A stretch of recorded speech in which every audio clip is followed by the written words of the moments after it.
오늘 뉴스사이드 먼저 국회 외교통일위원회 소속 민주당 윤건영 의원과 얘기 나눠보겠습니다. 어서 오십시오. 안녕하세요. 반갑습니다. 네. 새해 복 많이 받으십시오. 새해 복 많이 받으십시오. 어제 취임식 잘 보셨죠? 예, 잘 봤습니다. 좋던데요? 예, 느낌이 있었습니다. 예. 특히 취임사를 이렇게 들어보면서 참 그 오랜 의회주의자의 네. 어떤 경륜 그리고 성찰 이런 게 느껴져서 참 좋았어요. 네, 그렇습니다. 아무튼 바이든 대통령이 취임한 이후에 많은 것이 달라질 거다 이렇게 이제 기대를 하는데 오늘은 한미 관계 그리고 북미 관계 이런 것 좀 집중적으로 네. 한번 짚어보죠. 바이든 대통령이 보면은 그 전에 상원 의원 시절에 DJ 대통령 햇볕 정책을 지지하기도 하고 그랬다고 하거든요. 맞습니다. 그런데 이제 오바마 대통령 때 부통령을 8년간 하면서 오바마 대통령의 전략적 인내 그 궤를 또 같이 유지를 해왔기 때문에 어떤 식으로 북미 관계, 한미 관계 가져갈까 궁금한데 그 전망을 한번 좀 해주시죠. 지금 미국 바이든 정부는 한반도 정책에 대한 정책을 리뷰하는 단계일 겁니다. 아마 사람들은 속속 발표를 하고 있는데요. 예, 이게 앞서 진행자께서 말씀하신 것처럼 오바마 3기로 갈 거냐 아니면 클린턴 3기로 갈 거냐에 대한 갈림길에 서 있습니다. 예. 저는 개인적으로 오바마 대통령 때 있었던 전략적 인내보다도 클린턴 3기로 가지 않을까 그렇게 해야만 된다라는 생각을 하고 있습니다. 클린턴 상기라면 어떤 것으로 구체화될 수 있을까요? 2000년대 김대중 대통령과 클린턴 대통령의 임기가 일치했던 잠깐의 예. 찰나의 시간이 있었습니다. 한 1년 정도가 넘게요. 그 과정에서 2000년 6.15 남북 정상회담을 이끌어냈고 그리고 북미 관계에 있어서도 미국의 국무장관이 평양에 방문하기도 하고 이런 좋은 시절이 있었습니다. 예. 아무튼 트럼프 대통령보다는 바이든 대통령이 한국, 북한 더 잘 알고 있지 않겠습니까? 맞습니다. 지금 외교안보 라인의 진용을 보더라도 예. 북측과 직접 접촉을 했던 분들이 포진이 되어 있고 예. 한미 동맹을 우선시하는 그런 분들이 많이 배치가 되어 있습니다. 예. 특히 이번에 뉴스를 보니까 성김 네, 우리 저 주한 미 대사도 했고 필리핀, 인도네시아 대사 했는데 동아태 담당 차관 대행으로 이렇게 네. 임명이 됐던데 차관보 대행, 예. 차관 대행, 차관보 대행. 차관 보대행. 예, 예. 아, 근데 이제 차관 보로 했다가 뭐 대행자를 네. 붙였다고 하는데 좀 상황을 보겠다는 걸까요? 그 아마 뭐 그런 경우도 있을 거고요. 물론 청문회를 통과를 해야 됩니다. 실제로 동아태 지역, 동북아 지역을 관장하고 있는 자리고 대단히 중요한 예. 자리입니다. 그런 자리에 한반도 상황을 제대로 알고 있고 그리고 한국 대사로서의 경험이 풍부하신 분을 선임했다는 것은 우리한테 결코 나쁘지 않다 그렇게 봅니다. 우리 쪽에서는 바이든 대통령 측 좀 아는 분들이 많이 있을까요? 꽤 있다고 생각합니다. 앞서 말씀하신 것처럼 바이든 대통령이 김대중 정부 대통령 시절에 와서 김대중 대통령의 햇볕 정책에 대해서 찬성을 하고 예. 함께하겠다는 부분도 있었고요. 그 이후에 뭐 기업계도 마찬가지고 정치계에도 바이든 대통령과 직간접적인 연결되는 분들이 꽤 있는 걸로 알고 있습니다. 예. 일단 가장 큰 관심사는 이제 북미 관계를 어떻게 설정하느냐에 따라서 우리의 한반도 프로세스에 영향을 미치지 않겠습니까? 그런 점에서 보면 가장 최근에 그 부분과 관련해서 좀 주목할 만한 발언이 블링컨 미 국무담당 지명자인데 네. 어떻게 하면 북한을 협상 테이블로 나오게 할 수 있는 압박 카드가 있을까? 이거를 지금 보겠다라고 하지 않았습니까? 뭐를 염두에 뒀을까요? 일부 언론에서는 블링컨 후보자, 국무장관 후보자의 일부분의 발언만 좀 집중해서 보는 우를 범하고 있는데요. 블링컨 후보자는 크게 세 가지를 이야기했습니다. 예. 첫 번째는 기존의 한반도 정책을 재검토하겠다. 이건 당연한 겁니다. 모든 정부가 이전 정부 걸 그대로 답습하지는 않을 거니까. 두 번째, 압박할 거냐 대화로 할 거냐에 대해서 판단하겠다.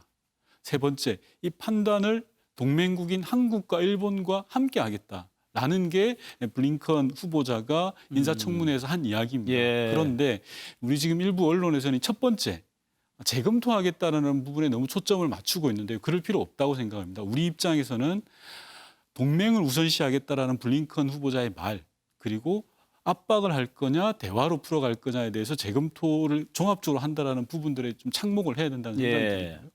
오히려 제가 좀 심각하다라고 생각했던 건 블링컨 후보자의 인사청문 시간이 4시간 정도였는데 한반도 이슈는 그중에서 4분 정도밖에 되지 예. 않았습니다. 1.5% 정도밖에 안 됩니다. 그렇죠. 우선순위에서 밀린다는 예. 얘기죠. 우리나라 정부가 전략적 대화를 통해서 미국을 견인해야 될 지점이 이런 데 있지 않을까 싶습니다. 여기서 잠깐 좀 뒤로 돌아가서요. 트럼프 대통령 당시에 김정은과 여러 번 만났는데 아무런 성과를 거두지 못했던 이유가 뭘까? 그걸 좀 생각해 보는 것도 의미가 있을 것 같습니다. 윤 의원께서는 어떻게 보십니까? 이제 뭐 존 볼턴이 있었던 그 일이 일어났던 방을 보면 별로 볼턴도 그렇고 또 트럼프도 큰 의욕이 없어 보입니다. 그러니까 단순히 보여주기 위해서 만난 거 아닌가 그런 생각이 들 정도였는데 그것이었다고 보십니까? 아니면 트럼프 대통령은 의지가 있었는데 다른 부분들이 받쳐주지 못해서 성과가 없었다고 보십니까? 저는 좀 후자에 가깝다라고 생각합니다. 북미 정상이 70년 만에 분단 이후에 처음 만났던 겁니다. 역사적인 사변이었고요. 그것도 한 번이 아니라 3번에 걸쳐서 싱가포르에서 한 번, 하노이에서 한 번, 판문점에서 한 번 이렇게 만났습니다. 방금 말씀하신 것처럼 보여주기 위한 거라고 하면 그렇게 3번씩 만나지 않고요. 그리고 실무회담을 끊임없이 추진을 했었고 폼페이오 국무장관이 평양에 가기도 하고 북한의 김영철 통전부장이 워싱턴으로 오기도 했습니다. 이런 여러 가지 과정들을 보면 할 의지는 있었다. 비핵화의 여지는 분명히 상호 간에 확인이 됐고 합의가 됐던 부분입니다. 다만 비핵화의 실천적 경로 과정에서의 단계를 못 잡아냈던 부분들 이게 참 아쉽습니다. 성김 대사가 싱가포르 북미 정상회담 때 필리핀 대사로 있을 때 좀 깊이 관여를 하지 않았습니까? 네. 트럼프 대통령 때 대사였지만 아마 전문 직업 관료니까 지금 바이든 정부에서도 계속 이렇게 중용을 하려고 하는 것 같은데 네. 그런 경험들이 만약에 앞으로 북미 간의 대화가 있게 된다면 도움이 많이 되겠죠? 도움이 됩니다. 예. 북한과 직접 협상을 해본 분이시고요. 그리고 앞서 말씀하신 것처럼 외교적 해법을 우선시하는 분이기 때문에 저는 큰 도움이 되리라고 생각합니다. 그러면 앞으로 한미 관계가 어떻게 될까 이런 부분들을 좀 더 구름 거치듯이 알게 되려면 가장 중요한 게 한미 정상회담일 텐데요. 네. 지금 대통령께서도 축전 보내면서 좀 조속히 만나자라고 했는데 대체로 보면 미국 대통령이 취임하고 우리 대통령과 만나는 기간이 얼마나 걸렸습니까? 통상적으로 우리 대한민국 정부가 출범했을 때는 좀 빨랐고요. 예. 미국 행정부가 출범했을 때는 그에 비해서 상대적으로 좀 늦춰졌습니다. 4, 5개월 정도가 소요가 됐습니다. 지금 상황에서는 북한이 이번 8차 당대회를 통해서 북한 입장에서는 난감한 상황이거든요. 대화를 할 수도 없고 그렇다고 대화의 문을 닫을 수도 없고 양보할 수도 없고 굴복할 수도 없는 상황.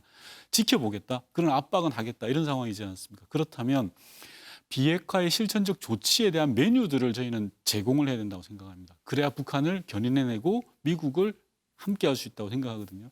그런 차원에서 보면 저는 한미 정상회담이 준비만 된다면 최대한 빠른 시간 내에 하는 게 좋겠다라는 생각이 듭니다. 다만 이 코로나 상황이라든지 미국이 대단히 어수선하지 않습니까? 인수위가 제대로 가동도 되지 않았던 그런 측면도 있어서 물리적으로 어쩔 수 없는 한계는 있지만 그 한계를 뛰어넘어서 최대한 빨리 하는 게 좋겠다라는 생각을 해봅니다. 그러면은 방금 북한 얘기도 하셨는데 한미 정상회담이 잡히게 된다면 그 전에 그래도 우리가 북한과 뭔가 좀 의견 조율도 하고 그런 부분들을 좀 전달하는 게 필요하지 않겠습니까? 북한은 이 8차 당대회를 통해서 나타났던 것을 보면요. 크게 특색 있는 지점들이 있었습니다. 우선 북한의 국무위원회를 정비를 하지 않았습니다. 당대회가 끝난 다음에 우리로 따지면 국회를 열었습니다. 국회를 열어서 행정부 조직을 구성을 해야 되는데 북한의 국무위원회를 구성하지 않았습니다. 이전에 있던 사람들이 그대로 지금 있는 상태입니다. 그건 왜 그렇습니까? 뭔가 여지가 있는 거죠. 그리고 그 이전에 있었던 직전에 있었던 당대회 같은 경우에도 대남비서와 국제비서를 임명하지 않았습니다. 이런 예가 없었거든요. 그러니까 북한은 여러 가지를 지금 지켜보고 있는 상황이 아닌가 싶습니다. 이럴 때 한미 간에서는 전략적 대화를 통해서 북한을 비핵화로 함께할 수 있는 다양한 경우의 수를 고민을 해야 된다고 생각합니다. 그게 저는 바이든 정부와 우리 문재인 정부가 이전 트럼프 정부보다 더 잘할 수 있는 지점이 아닌가 싶습니다. 그런데 지금 북한 보면은요, 일단 미국에 대해서는 정말 조심스럽게 관망하는 것 같은 분위기죠. 이번에 열병식 할 때도 보면 ICBM 네. 노출하지 않고 SLBM만 이렇게 내놓는다든지, 또 심지어는 바이든 대통령 취임식에 맞춰서 미사일 도발을 할 거다 이런 얘기도 나왔는데 그런 것도 없었고, 네. 좀 뭐라고 그럴까요? 긴장하면서 보고 있는 그런 상황이라고 보십니까? 맞습니다. 앞서 말씀드린 것처럼 북한 입장에서는 지금 뭐 대화할 수도 없고 대화하자고 할 수도 없고 그렇다고 양보할 수 있는 상황도 아니지 않습니까?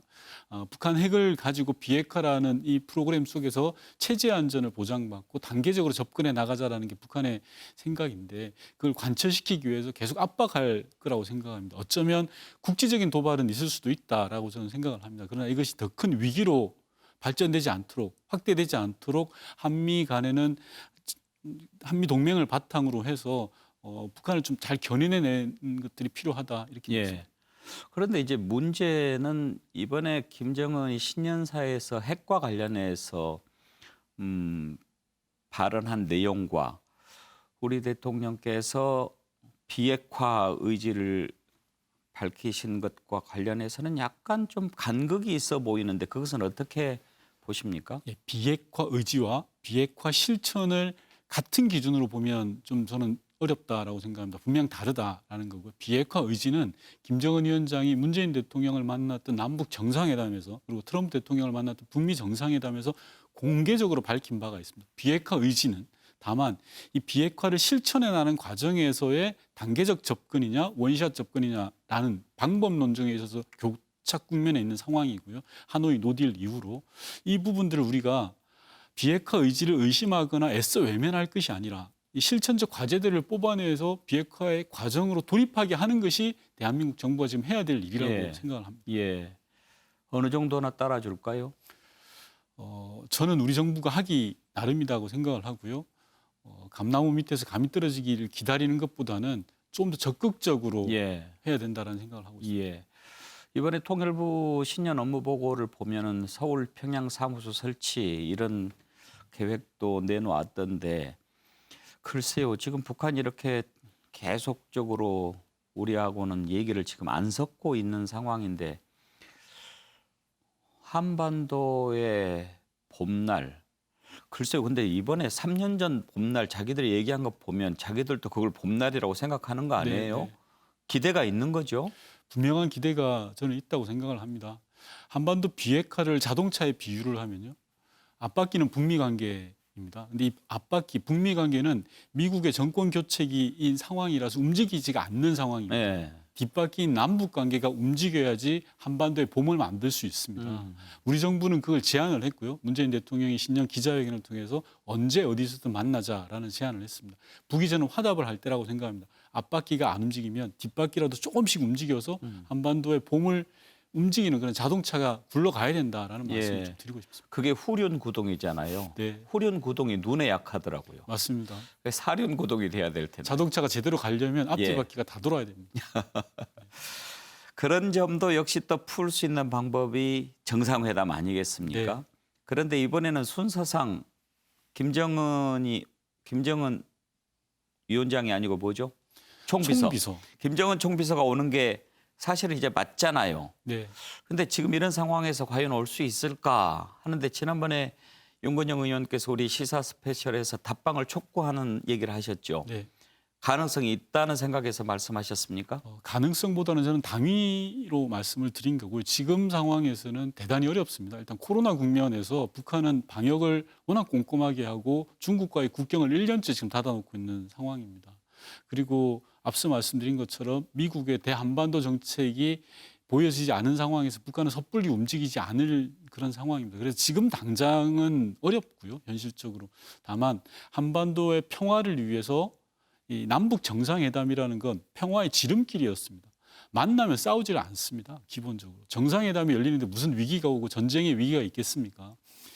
김대중 대통령, 노무현 대통령, 문재인 대통령 만났을 때 평화는 무르익었습니다. 그래서 답방이 그만큼 중요하다라는 걸 말씀드린 그런 차원이었습니다.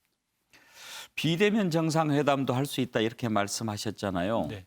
그 얘기 듣고 저건 아이디어인데 큰 부담도 없고 가능성이 있다고 보십니까? 작년 연말에 있었던 G20이라든지 예. 에이펙 정상회담 모두가 비대면으로 열렸습니다. 저는 충분히 가능성이 있다고 생각을 합니다. 북한이 미국만 쳐다볼 것이 아니라요. 한국과의 관계 개선을 통해서 한반도 비핵화를 앞당겨 보자라는 그런 문재인 대통령의 요청에 일정한 화답이 있어야 된다. 저는 생각합니다. 예. 자, 그럼 이제 전체적으로 한번 정리를 해보죠. 바이든 행정부가 이제 들어섰고 전략적 리뷰가 끝난 다음에 우리하고 이제 정상회담도 하게 될 것으로 예상이 되는데 그 전에 우리는 북한을 좀 충분히 이해시키고 설득해서 다시 한번 비핵화를 전제로 뭐 묶여뒀던 부분들도 좀 해제하고 이럴 수 있으니 빨리 좀 밝은 곳으로 나와라. 이렇게 얘기하는 그 프로세스가 네. 우리 한반도 프로세스의 핵심 아니겠습니까? 맞습니다. 그게 한반도 평화 프로세스입니다. 예. 그 성사 가능성 얼마나 되는지, 얼마나 된다고 보시는지, 그리고 가장 큰 변수가 뭐라고 보시는지. 당장의 큰 변수는 코로나입니다. 움직일 수 없는 환경을 만들어 버리죠. 만나야 뭔 이야기를 하지 않겠습니까? 그리고 두 번째 변수는 미국의 대한반도 정책이 어느 방향으로 움직일 것이냐, 대화로 갈 것이냐, 압박으로 갈 것이냐에 따라서 대단히 큰 추가 움직인다고 생각합니다. 저는 문재인 정부가 2022년 5월 9일까지가 임기입니다. 그날까지 한반도 평화는 계속돼야 되는 겁니다. 이게 임기가 1년 반 남았다, 그리고 마지막 5년 차다라고 해서 못할 바가 아니라고 생각합니다. 어떻게 우리 후손들에게 핵을 머리에 이고 지고 살라고 하겠습니까? 그래서 핵이 없는 한반도를 위해서는 끊임없이 시도하고 그게 당장 내일 임기가 끝난다 하더라도 해 가야 될 길이라고 생각을 합니다. 올해는 좀 좋은 소식이 많이 들렸으면 좋겠습니다. 한 가지만 더 여쭙고 마치겠습니다. 이제 한미 방위비 협상 지난번 트럼프 대통령 때 워낙 많이 요구해가지고 지금 우리는 13% 그때 트럼프 대통령 쪽은 52%인가 요구하지 않았어요? 너무 말도 안 되는 요구였는데 좀 빨리 정리가 될 것 같지 않습니까? 네, 뭐 많은 전문가들이 그렇게 예상을 하고 있고 저도 마찬가지입니다. 한미 동맹을 근간으로 하는 바이든 행정부고요. 그리고 그 바이든 행정부의 국방장관 후보자가 이런 아까 밀려 있었던 그런 숙제들을 빨리 해결하겠다는 의지를 이미 밝혔습니다. 그래서 저는 한미 방위비 협상 문제는 조기에 타결될 수 있다 이렇게 생각합니다. 예. 국내 정치도 좀 물어보고 싶은 게 많은데 한 번 더 나와 주세요. 네, 오늘은 그 부분에 집중적으로 좀 여쭤봤습니다. 네. 말씀 감사합니다. 맞습니다. 예. 예, 국회 외교통일위원회 소속 민주당 윤건영 의원과 얘기 나눠봤습니다. 오늘의 이슈로 넘어가죠.